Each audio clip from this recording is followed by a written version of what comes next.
안녕하세요. 오늘은 공감 능력에 대해서 한번 이야기 나눠볼까 해요. 우리 아이들의 공감 능력을 키워주기 위해서 어떻게 부모님들이, 선생님들이 어떻게 하시면 좋을지 한번 이야기를 나눠보려고 하는데, 주변에서 누군가 자꾸 이야기하고 싶고, 저 사람은 만나고 싶지 않아, 얘기하면 짜증나, 뭐 이런 사람들 있잖아요.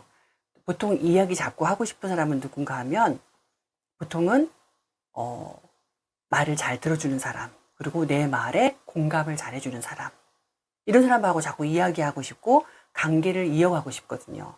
근데 반대로 자기 말만 하고 내 말은 귀담아 듣는 것 같지 않고 내 감정을 수용해주지 않는 사람이라면은 관계 맺고 싶지 않죠. 그래서 우리 아이들이 성장에 나아가서 인간관계를 수없이 맺고 살아가잖아요. 그래서 이 사회생활을 하고 또 사회생활을 하기 이전에 작은 사회인 학교라는 생활을 할 때에도 이 공감 능력이 뛰어난 아이는 인기가 많아요.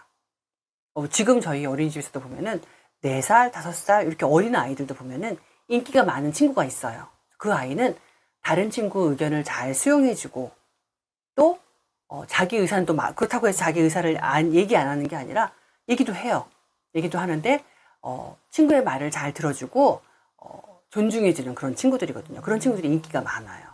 그래서 우리 부모님들이, 우리 선생님들이 아이들을 양육하실 때에, 아이들을 잘 지도하실 때에 좀 더 공감 능력을 키워줄 수 있는 그런 부분에 좀 이렇게 해주시면 좋을 것 같아요. 어떻게 해야지 공감 능력이 좀 키워질 수 있을까요? 사실은 제가 아까 드린 말씀에 좀 힌트가 있거든요. 부모님이나 선생님이 예를 들어서 이제 막 바쁘고, 우리 부모님도 그렇고 선생님도 그렇고 얼마나 할 일이 많아요. 아이들, 선생님들 같은 경우는 또 더더군다나 아이들이 엄청나게 많잖아요. 그러면 아이들 한 명 한 명이 다 귀 기울여서 들어줄 수가 없거든요. 그런데 아이들이 뭔가 말을 했는데 그 말이 받아들여지지 않았고 그리고 수용되지 않고 무시당했다 라고 하면 그 아이는 다시 말을 하고 싶지 않을 것 같아요. 그리고 누군가와 관계를 맺을 때 그런 경험을 했기 때문에 누군가에게 할 때 자기도 역시 무관심하게 귀담아 듣지 않고 이렇게 할 수가 있거든요. 그래서 우리 부모님들이나 선생님들은 아이들의 말에 좀 귀를 기울여 들어주시는 게 굉장히 필요해요. 특히 우리 부모님들 같은 경우에는 사실대로 못 들을 때는 그냥 흘겨 들으면서 건성건성 대답하지 마시고 지금은 엄마가 너무 바빠서 그러니까 우리 조금만 있다가 이야기할까? 라고 하면서 다시 이제 잊지 말고 아까 엄마가 너무 바빠서 얘기 못 들어줬어. 속상했지? 지금 우리 이야기 해볼까? 이러면서 아이의 말을 들어주셔야 돼요. 또 공감을 잘하고 있다라고 하는 어떤 그런 표도 좀 보여주셔야 되거든요. 이렇게 들으시면서 공감의 표현으로 고개도 끄덕끄덕 하면서 그랬구나. 그래서 약간 이런 식의 추임새 좀 넣어주시면 좋겠죠. 그리고 나중에는 아이들 같은 경우에는 자기의 어떤 그런 표현하는 것을 말로 완벽하게 표현하기가 좀 어렵잖아요. 그러면 이거를 정리 한번 해주실 필요가 있어요. 그래서 네가 그래서 하는 말은 이러이러해서 이렇다는 이야기지? 엄마가 맞게 들은 거 맞아? 선생님이 맞게 듣는 거 맞니? 이렇게 물어봐 주시는 거예요. 그럼 아이가 맞아 이렇게 하면은 그래서 그랬구나. 그러면 속상했겠네. 그래서 넌 어떻게 했어? 하면서 이렇게 반응을 보여주시는 거예요. 그러면 아이는 이 어른이 앞에 있는 부모님, 선생님이 내 말을 잘 듣고 있구나. 나를 받아들여주고 있구나. 나를 이해하는구나. 라고 생각을 할 수 있을 거예요. 그래서 이 아이가 관계 맺는 다른 관계, 또래와의 관계일 수도 있고요. 또 성장해가지고 또 이제 어른일 수도 있고요. 더 어린 동생일 수도 있겠죠. 누군가와 관계를 맺을 때 나와 관계를 해줬던 그 주 양육자, 또 선생님, 이렇게 대화 기법들, 이런 것들을 생각하면서 그걸 똑같이 할 거예요. 그래서 보통은 지금도 그 반에서 아까 제가 인기 있는 아이들이 있다고 했잖아요. 그 분들, 부모님들하고도 이야기를 하다 보면 부모님이 이야기를 잘 들으세요. 경청을 하세요. 제가 나가서 뭐 전달할 내용이 있어서 어머님 뭐 이러이러합니다라고 이야기를 하면은 이게 보통 요즘 말하기를 워낙 좋아하잖아요. 듣는 거 잘 못하고요. 아이들도 그렇거든요. 내 말만 먼저 하려고 하는 아이들이 많은데 잘 들으세요. 잘 듣고 그렇군요 라고 공감도 하시고 알겠습니다 이런 반응을 보여주시거든요. 그런데 내가 설명을 다 했는데 이걸 알아들으신 건지 못 알아들으신 건지 공감을 안 해주시는 부모님들도 계세요. 그러면 다음에 이야기할 때 왠지 모르게 그분과 저와의 어떤 거리감이 좀 느껴져요. 그래서 관계를 이렇게 좀 이렇게 좀 이렇게 가깝게 다가가기가 참 어려운 그런 부분들이 좀 있거든요. 부모님들 한번 생각해 보세요. 우리 선생님들 생각해 보세요. 내가 아프고 너무 힘들고 속상하고 그래서 위로를 받고 싶을 때도 있고요, 우리가. 또 이제 격려를 받고 싶을 때도 있고, 지지를 받고 싶을 때가 있어요. 그런데 그때 내 마음을 아무도 안 알아주려고 그래요. 그런데 너무 속상할 때, 선생님 힘들죠? 엄마 힘들지? 뭐 이러면서, 당신 힘들겠어. 이렇게 말 한마디 해주는 게 사실은 굉장히 큰 힘이 될 때가 있거든요. 그래서 우리 부모님들이 아이가 울 때, 울어, 속상하구나. 그만 울어! 뭘 잘했다고 울어! 이게 아니라, 속상하구나. 그렇지, 속상하지. 다 울고 나서 우리 다시 얘기하자. 이러면서 감정이 좀 이렇게 좀, 가라앉고 나면, 그래, 속상했어? 속상한 건 엄마도 알겠어. 얼마나 속상했겠어, 네가. 그런데 그런 일을 하면 다른 사람이 속상해. 엄마도 속상해. 다음에는 우리 그런 행동은 하지 말고 이렇게 하도록 하자. 대처할 수 있는 그런 방법을 꼭 알려주셔야 되죠. 그래서 아이가 그렇게 나아갈 수 있게. 감정은 항상 수용해 주시고, 그리고 바른 행동으로 제시해 주시는 게 이게 우리 부모님, 선생님들이 해주셔야 될 일이거든요. 그래서 공감 능력 하다가 다시 또 좀 이렇게 이야기가 왔는데요. 모든 이야기들이 사실 연결되어 있거든요. 서로 연관성을 가지고 있어서 계속 이야기를 같이 나누게 되는 것 같아요. 네. 그래서 제가 얼마 전에 경험한 7세에서 이제 7세 반에서 일어났던 일인데, 제가 선생님과 아이들의 그 공감 능력을 향상시켜주는 부분에 대해서 이렇게 좀 심각하게 이야기를 나눈 적이 있었거든요. 그러니까 보통 저희가 3시 이 정도 넘어가면 오후 간식을 먹고 아이들이 빠르게 귀가하는 아이들은 그때 막 귀가를 막 서둘러 하게 돼요. 근데 이제 한 아이가 귀가를 하면은 선생님들이 선생님 누구 데려다 주고 올게 이제 얘기하고 잠깐 동안 현관에 나와서 아이를 배웅하고 다시 교실로 돌아가거든요. 그러면 그 시간이 이렇게 길진 않아요. 그러니까 아이들끼리 이제 좀 있는 경우가 있는데, 어린 영아들 같은 경우는 선생님이 이제 2분이 계시고 이래서 한 분은 꼭 계세요. 그런데 유아들 같은 경우는 잠깐 동안 선생님이 자리를 비워도 선생님이 잠깐 동안 너희들 뭐 하고 올 테니까 기다리고 있어 라고 하면 아이들이 있을 수 있거든요. 그런데 선생님이 잠깐 그렇게 배웅하고 온 사이에 벌어진 일이에요. 두 친구가 서로의 의견을 막 이야기하고 하다가 서로 양보하지 않고 이러다가 다툼이 일어나는 거잖아요. 그러니까 두 아이가 이제 갈등이 빚어지게 되면서 갈등 상황에서 이제 말로만 좀 해결했으면 좋았을 텐데 이렇게 몸으로 이제 막 치고받고 이렇게 막 이렇게 멱살도 잡고 막 이랬던 모양이에요. 근데 이제 두 친구 다 선생님이 돌아가고 이제 바로 들어가니까 이제 그 충돌 사건이 이제 종결은 됐는데 서로의 억울함을 막 입장을 얘기를 하고 이러니까 양쪽 다 이제 뭐 선생님이 짐작은 가는데 그 상황을 좀 이제 확인하고 싶으니까 이제 사무실로 왔더라고요. 그래서 CCTV를 좀 열람해서 그 상황을 좀 봤으면 좋겠다. 제가 또 열람해서 봤죠. 보고 이제 가서 얘기해 주겠다라고 이제 하고 이제 제가 봤는데, 두 아이가 7살 아이면은 이제 조금 있으면 초등학교 갈 아이들이잖아요. 남자아이들이니까.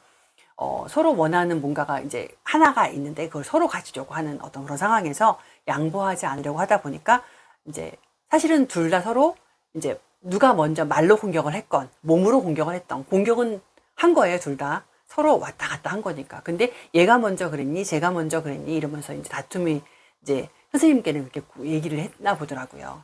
근데 보니까 거의 뭐 이제 50보 100보예요. 두 친구 다 그런 부분인데 저는 그 상황을 보면서 깜짝 놀랐어요. 아이가 멱살을 잡고 서로 이렇게 막 이렇게 주먹도 오고 가면서 몸도 이렇게 막 이렇게 구타하는 그런 부분이 좀 있었거든요. 그래서 그것도 좀 충격적이었는데 그게 이제 짧게 끝났어요.